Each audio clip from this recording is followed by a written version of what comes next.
Routier Fact and Fiction, written by our friend Mary Moody years ago, separating truth from lies in the Darlie Routier trial. I've been over the introduction, the who's who, the Routier statements, the arrest warrant, Arthur Barb Davis, and we're on the myths. I'm on myth 12 right now.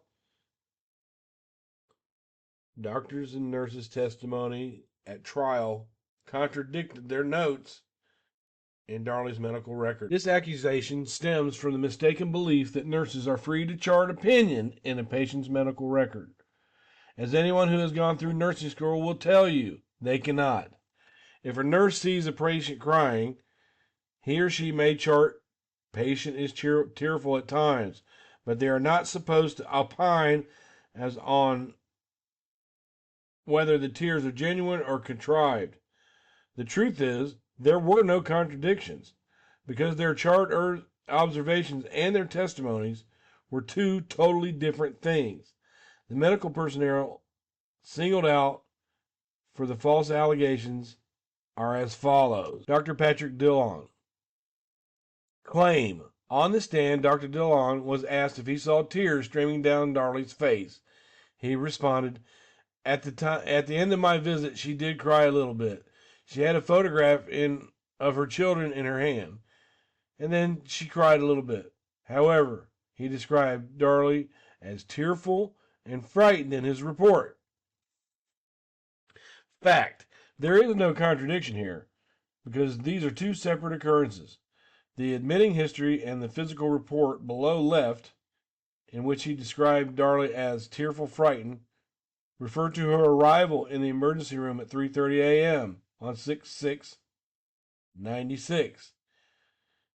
The actual report was written at 9:10 a.m. Dr. Dillon's testimony about the visit when she cried a little bit below right occurred 8 hours later at 11:30 a.m. on 6/6/96. It's actually not surprising that Darlie was tearful and frightened when she reached the emergency room.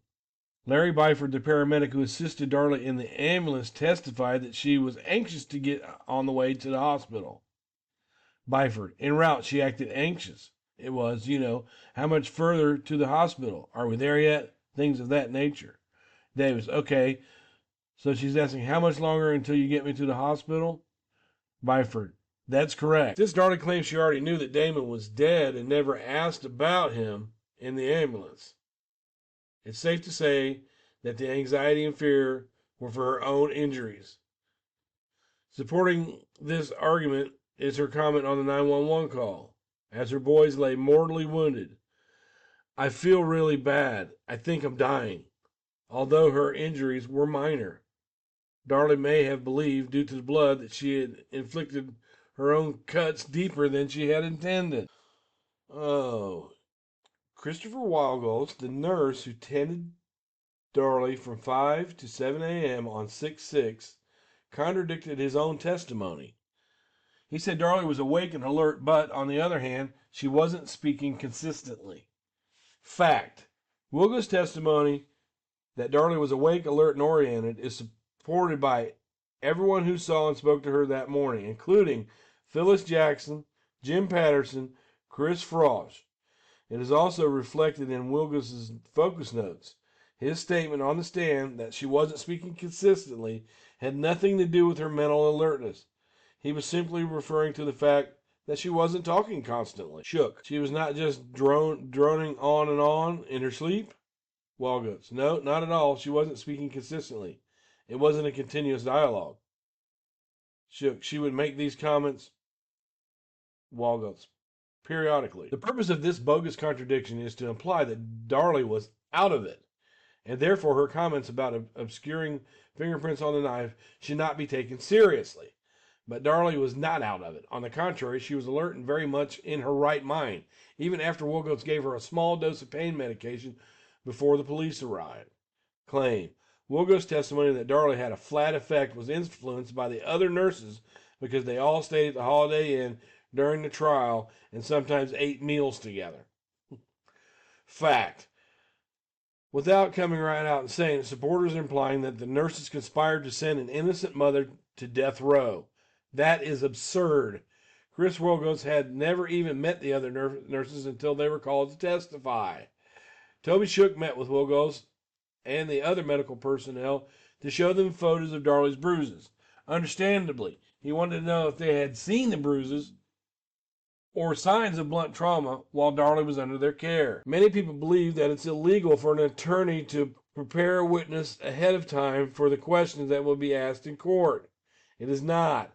When time is limited, as it almost always is, witnesses may be prepared as a group. Nothing wrong with that. In fact, Doug Mulder commonly held group sessions when he was a prosecutor. The nurses and doctors stayed at the Holiday Inn in Kerrville. Darlie and Darren's families also stayed together at motels in Kerrville, the YO Ranch Hotel and the Inn of the Hills. They're still there. In spite of Mulder's constant reference to dress rehearsals, there is no evidence that the nurses were encouraged to be anything but truthful on the stand. Mulder, have you all talked about your testimony? Wilgos, actually, we've been instructed not to. On the other hand, there is abundant evidence that defense witnesses not only discussed prior courtroom testimony, but altered their own testimony to benefit Darlie. Sherry Moses, Darlie's aunt, testified before the defense. Davis, you have talked with the family.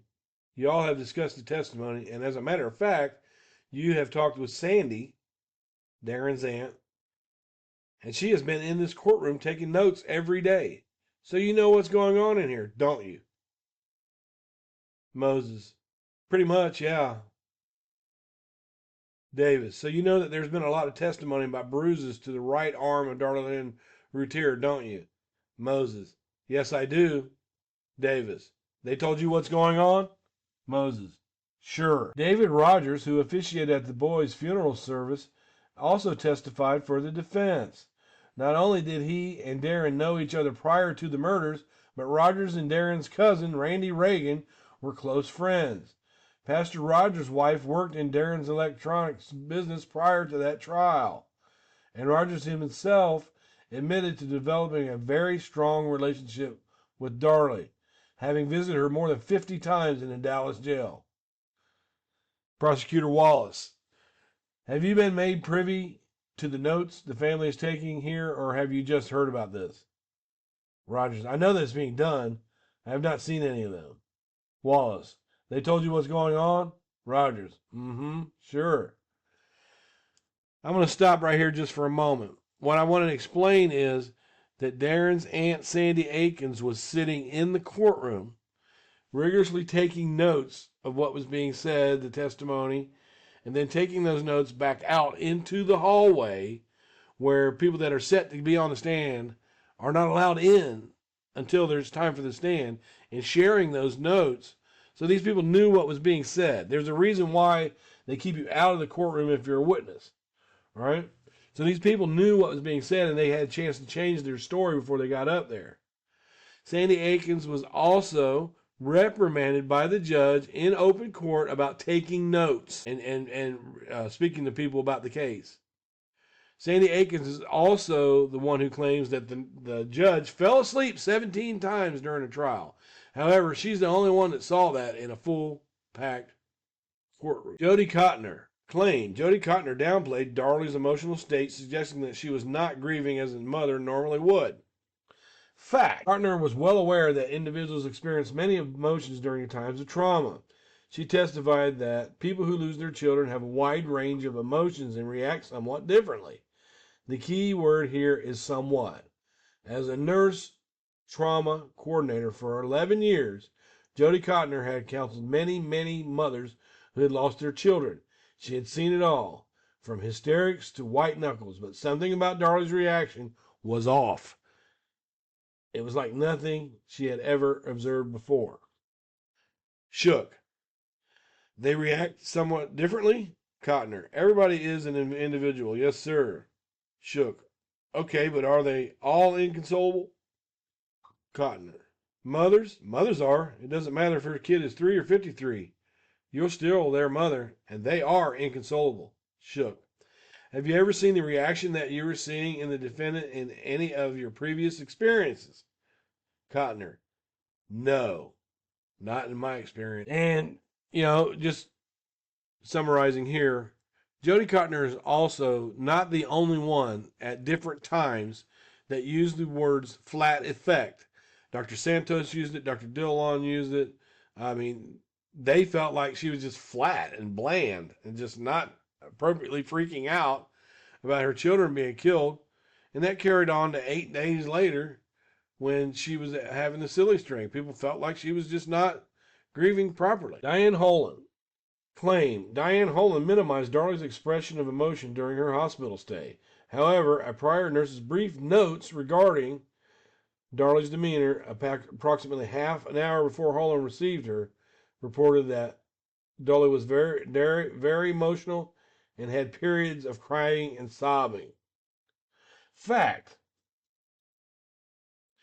Darlie supporters are implying that Diane Holland lied on the stand because she didn't observe the same reaction as the previous nurse, who was with Darlie for only 30 minutes, had observed. But again, there is no contradiction. What the previous nurse observed and what Diane Holland observed are two different things at two different times of the day.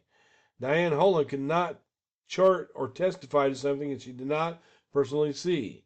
In no way did Holland try to dispute the previous caregiver's notes. Her testimony was simply that she, Holland, did not observe sobbing during the 11 hours she spent with Darlie. Paige Campbell claimed that Darlie was not emotional and that she never saw a tear run down Darlie's face. It was yet another odd claim since her notes indicated that Darlie was very tearful. She never gave a plausible explanation about the contradiction between her notes and testimony. Fact.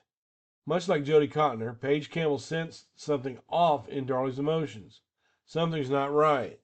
It wasn't so much that Darlie's flat effect was atypical, it was that when she did show emotion, it came across as not genuine. A manufactured moment, so to speak. Which is why Campbell testified that Darlie was whining. It appeared phony to her.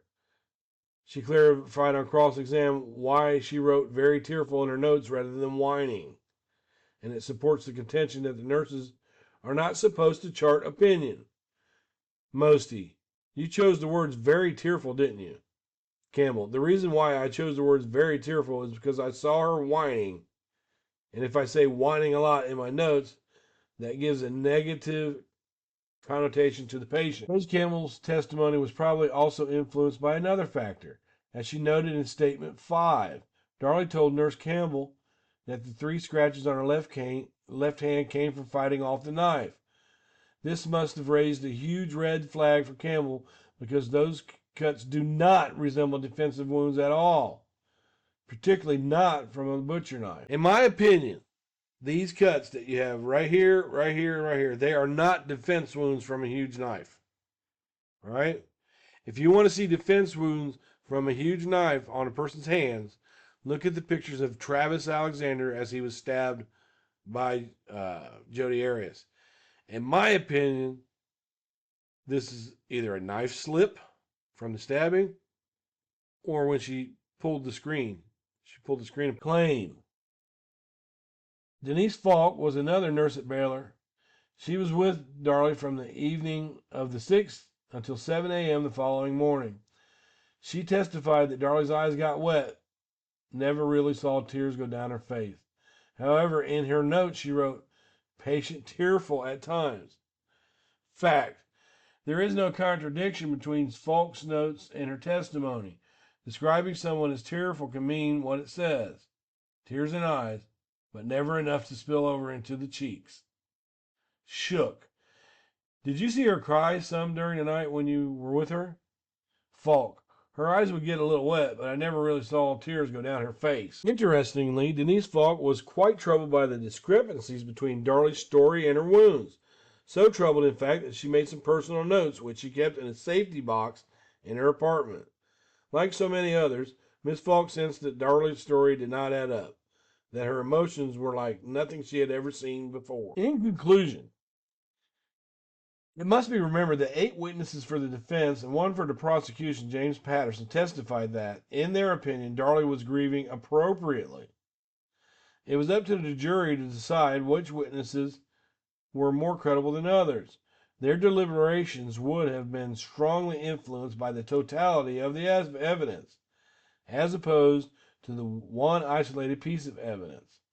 Supporters suggest that if Darlie's attorneys had called the nurse who noted tearful sobbing, it would have made a difference in the outcome. But would it really? No, Darlie wasn't convicted because of her behavior in the hospital or at the silly string party. She was convicted because the forensic evidence proved that she murdered her sons. The rest of it is just icing on the cake.